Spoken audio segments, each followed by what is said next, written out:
Mario is doing his regular activities, running through the Mushroom Kingdom, jumping, punching bricks, and getting high on shrooms. And all of a sudden, a Mushroom Kingdom undesirable obstructs his journey, pissing him off. Now the player throws his or her controller, busts it, and is forced to replace it with their own money, all because they were killed by a fucking Goomba.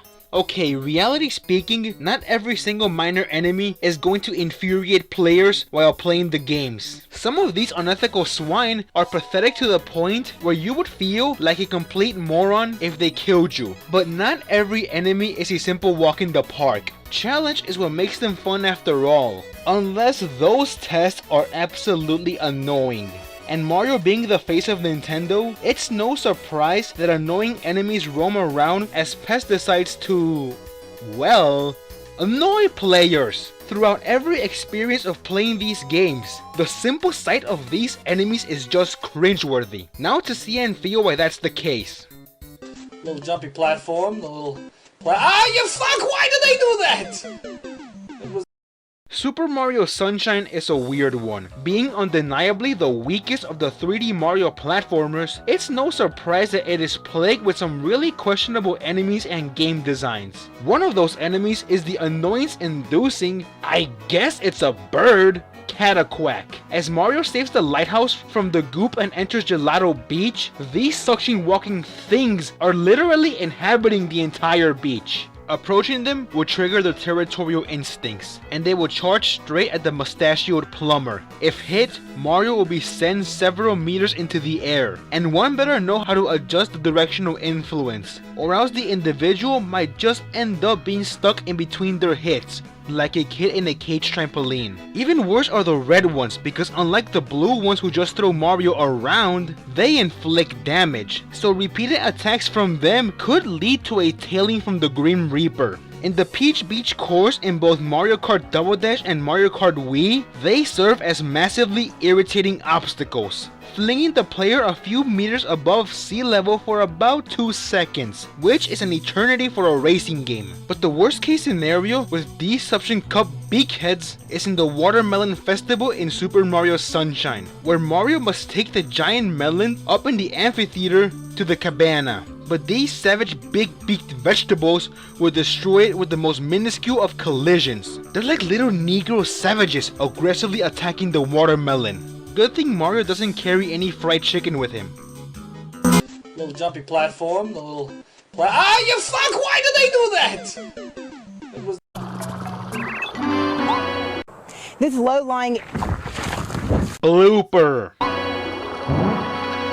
Good. Now please follow an order. Rot, die, and allow your corpse to be indigested by the fossils of the Megalodon. As if the grand majority of water levels weren't annoying enough on Mario games, or any games in general, these turbulent cephalopods are present on such sluggish aquatic levels to make them worse. Ever since the first game back in the NES days, bloopers have caused thousands or even millions of Marios to fall off the screen, all thanks to their unique movement pattern. Not vertical, not horizontal, not ground-based. Quick, zigzag-like motion. It's so quick that there is little to no time to react to it, so it's better to try to avoid it. But even then, there are obstacles limiting your every move. To make things worse, Super Mario Bros. 3 introduced an even worse subspecies of bloopers, the nanny and the baby. The nanny is not much different than the standard blooper, but those little swine that follow her around are what truly pull anger triggers. On occasion, they will scatter in different directions to hinder mobility options even more. Just a friendly reminder on how unforgiving retro games are. But modern games can also be brutal. In Super Mario 3D World, they will rapidly chase the player, and since water makes everything slow, it's very difficult to escape in perfect condition. While in Mario Kart DS and on they were items and not enemies, they still managed to be irritable here too. By blinding the player from most of the screen with ink, possible shells and banana peels on the road are undetectable, thus possibly costing the gold. Little jumpy platform, the little... you fuck! Why did they do that? The following enemy usually causes chemical imbalances within gamers' brains in this exact style. Alright, we're 8-3. I am 2 levels away from finishing the game. Okay, here we go, and what the fuck? Damn hammer bros.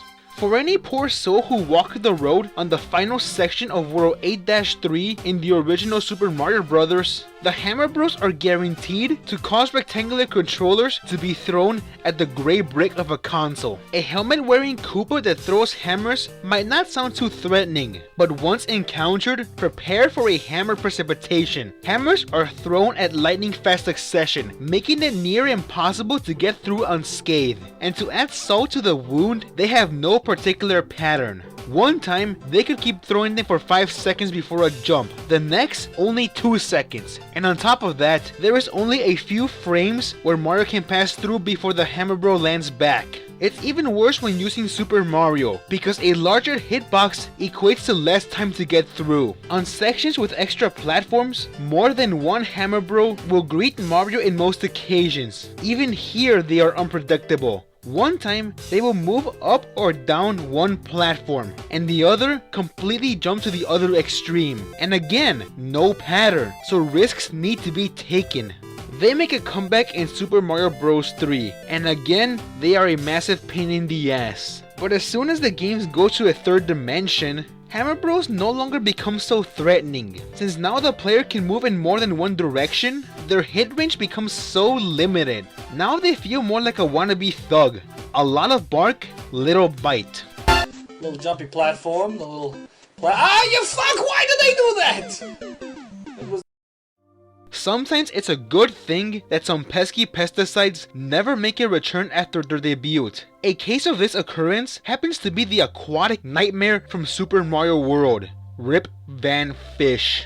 While water levels in Super Mario World as a whole blow, the one thing that adds propane to the fire is a creature that is always on one's tail. Don't let their sleepy, lazy first impression mesmerize you. For once awakened, they become blind to all but one thing: Mario. No kidding, they can't even see the wall that's obstructing their path. As Mario is getting through the massively infested underwater levels, these things are there to make it even more stressful. Now there is no way to pass through the level with caution, because while finding patterns to get through, Rip Vans will pursue, forcing players into faster reaction time and less time for planning. And as one must know, pressuring oneself to speeding things up may result in sloppy work. Thus the chance of making mistakes increases, which may lead to death. However, Rip Bands do suffer one fatal flaw. When possessing the correct power-up, that being anything more powerful than a mushroom, especially the fire flower, these flounders will become tasty seafood with a single hit. But even then, having a herd of them in one's tail just because some helmet-wearing jackass called them is annoying regardless of the situation. It's pretty tedious trying to kill them all. Little jumpy platform, the little... you fuck! Why did they do that? It was... The Flame Chomps are simply detestable. Debuting in the sky from Super Mario Bros. 3, they lurk and emerge on the worst possible situations. Their main means of attack is to shoot out their limited set of fireballs, and the moment they are out of ammunition, they go kaboom. At first, it doesn't sound too bad, seeing how one could easily just avoid the fireballs and keep a distance when they are about to explode. But for some reason, the habitats they thrive in just happen to aid their effect. This is especially noticeable in World 5-9 of Super Mario Bros. 3, where the level is both auto-scrolling and has very limited terrain to platform over. So Mario is forced to watch out for their flame, all while keeping balance on the platforms. Stress is inevitable, knowing that a single fuck-up would result in a demise. They do end up making a return for the new Super Mario Bros. Games, but they are basically the same. If they were annoying in Super Mario Bros. 3, then they sure as hell are annoying in the modern ones. Little jumpy platform, the little... you fuck! Why did they do that? It was...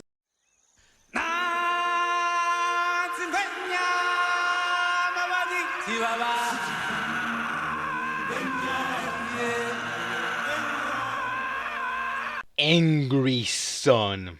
It's common sense that sunlight is essential in Survival 101 due to its importance of providing warmth, photosynthesis, and other factors. But such traits do not apply to the angry sun, for there is already sunlight without its presence. Its only purpose is to intentionally kill Mario, although only appearing in 2 levels out of the entirety of Super Mario Bros. 3, that was enough to show players its dreadful appearance. The simple concept of swooping down in a U-shaped arc to attack is made worse because 1. It's invulnerable to everything except Koopa shells and hammers. 2. They persist Mario throughout the entire level. And 3. Some of their level locations are just unforgiving. The Koopa shells are only gathered from Koopa Troopas, thus granting only a limited quantity. And the hammer suit is one of the rarest power-ups in the game. So one might not have many to spare if death is a reoccurring event. Most enemies no longer become threats the instant they are not on screen,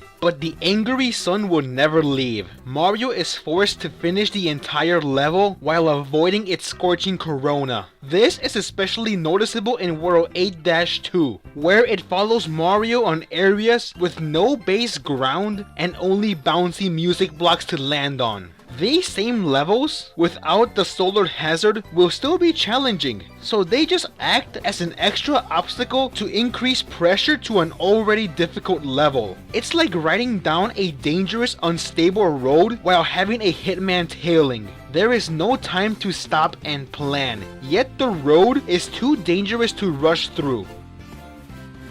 Little jumpy platform, the little... you fuck! Why did they do that? So how does one become worse than the angry sun?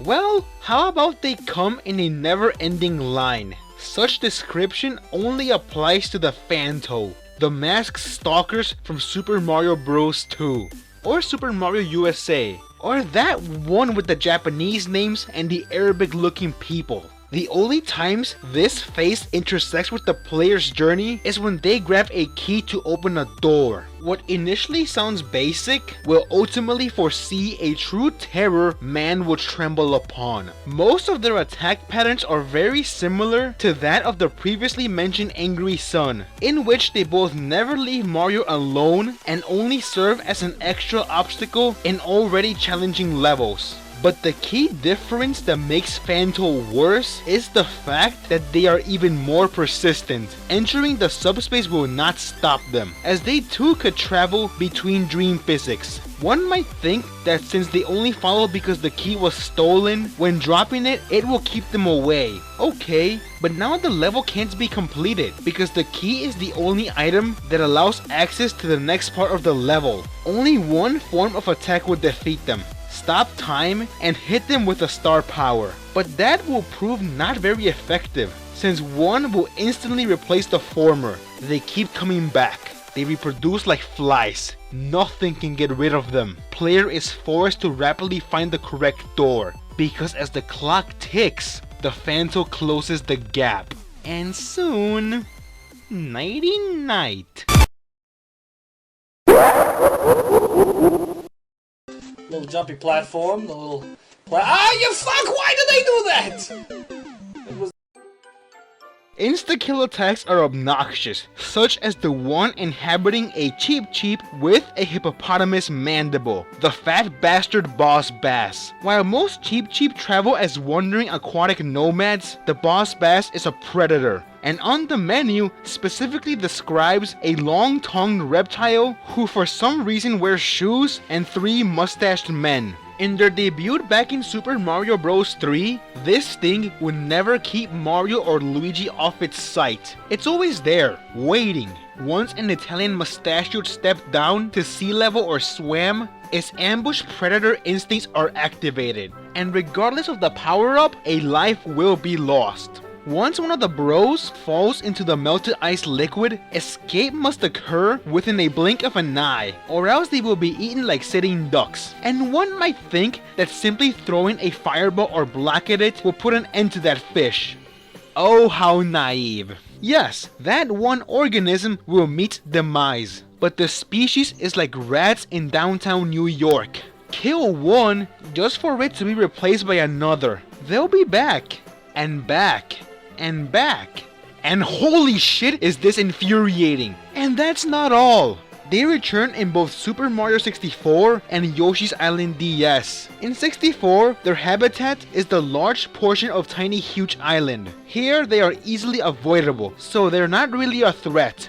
Yoshi's Island DS, on the other hand, they are nearly identical to their Super Mario Bros. 3 counterparts. Only this time, they leap much higher into the air, meaning more area where Boss Bass reigns. They truly are killer of patience. Annoying fish like this make me just want to go to the sea, pick one fresh out of it, and kill it slowly and agonizingly, all while a vegan is watching me, just piercing it with a knife, all while that poor animal lover watches in despair, knowing there is nothing they can do to save that poor fish.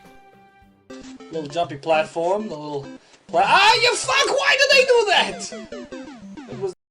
In every Mario game they appear in, rage and frustration are guaranteed to emerge from players' expressions, tone, and actions. They are the absolute core of annoying. They cause much more than just damage. Those premature flies are none other than... bandits. Bandits. Well, right off the bat, their name does not indicate a pleasing sign, and as it implies, their main purpose is to steal the player's possessions, meaning that items and other personal belongings are vulnerable to these mask-hooded outlaws. While exploring the massive, mind-twisting dry desert in Paper Mario 64, the red plumber will be mugged by pink-hooded hooligans. And man, do they have speed. It feels like a reminder of how real-life bandits commence their assault. Once in battle, action commands must be mastered, because failure will beget the depletion of currency. In the Thousand-Year Door's Pit of 100 Trials, even worse subspecies of bandits reside, the Big Bandit and the Badge Bandit. They function congruently to its native bandit, but instead of stealing Mario's coins, they will steal items and badges. So if losing easily gatherable money was not a pain in the gluteus maximus, losing ultra shrooms and rare badges will truly test human limits. Wait, what's that? Oh no! Yoshi's Island, the game that truly proves that bandits are the absolute worst. In this game, they run at Mach X speed towards Greenie here and steal baby Mario. If successful, they make a run for it. Yeah, because being complete opportunists was not obnoxious enough. Now they force players into a game of rodent and feline. It wouldn't be so annoying if Yoshi could have just eaten them, or beat them with a single leg. Nope, it takes 6 eggs, or 3 jumps, or a ground pound to kill them. And no, they cannot be eaten. So, with all these factors summed in unison, one can see why bandits are the most irritable enemy in the Mario franchise. While definitely not the most dangerous, players must always remember their image, for they must be eternally hated.